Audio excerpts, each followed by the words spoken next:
betrayal of trust that leads to the next betrayal and the next. The trouble starts with a little miscommunication and ends with two people sitting in our office hardly able to tolerate each other.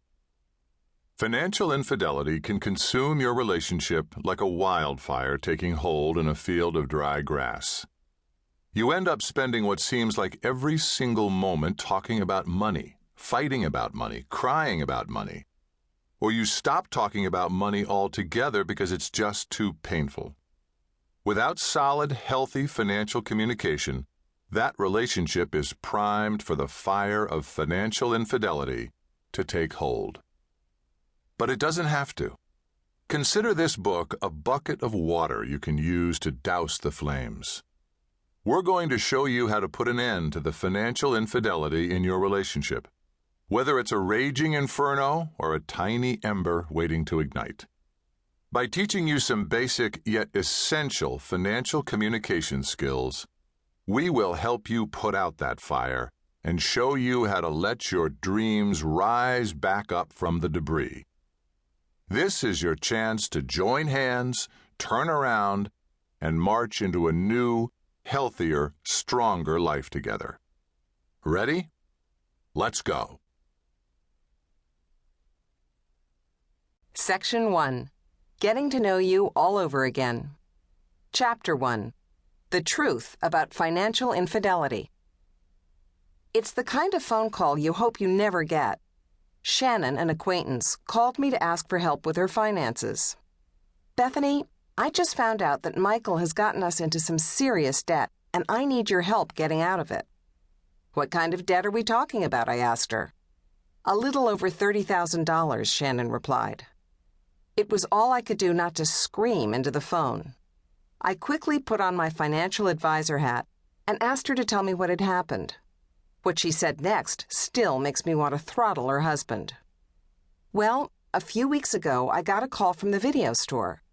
They told me we still had one of their movies and that we needed to return it and pay the late fees. I asked them what movie it was, and they gave me the name of something that was clearly an adult video. I told them we didn't rent movies like that and that they'd made a mistake. They called back a couple of days later, and I told them the same thing.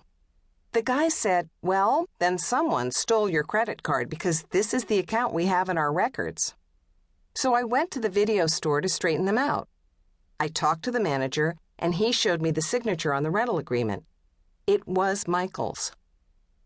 Shannon went on to tell me that the devastation she felt at the video store was nothing compared to what she felt next.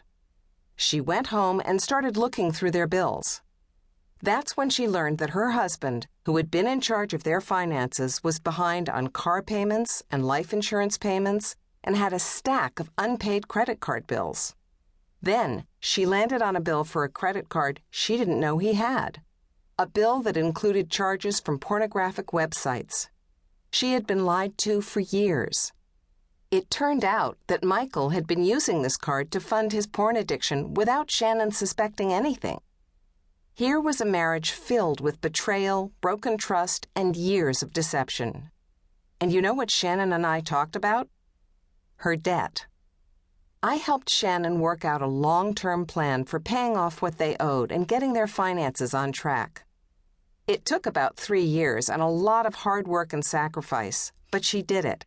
She got her family out of a financial crisis. Most financial advisors would say this is a success story.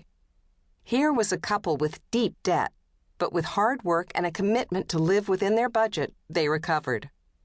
I was proud of Shannon, and she was proud of herself. Finally, she told me, that nightmare is over, and we can start fresh. And guess what? 2 years later, Michael has again run up more than $30,000 in credit card debt, back taxes, and loans taken against their retirement fund. Shannon could end up in deep legal trouble because of the tax situation. Her car has been repossessed. They barely speak to each other. Michael sleeps on the couch. Their marriage is a disaster. 5 years ago, Shannon and I both treated this as a purely financial problem. Wrong. The money mess was a symptom of something else. It was a symptom of financial infidelity.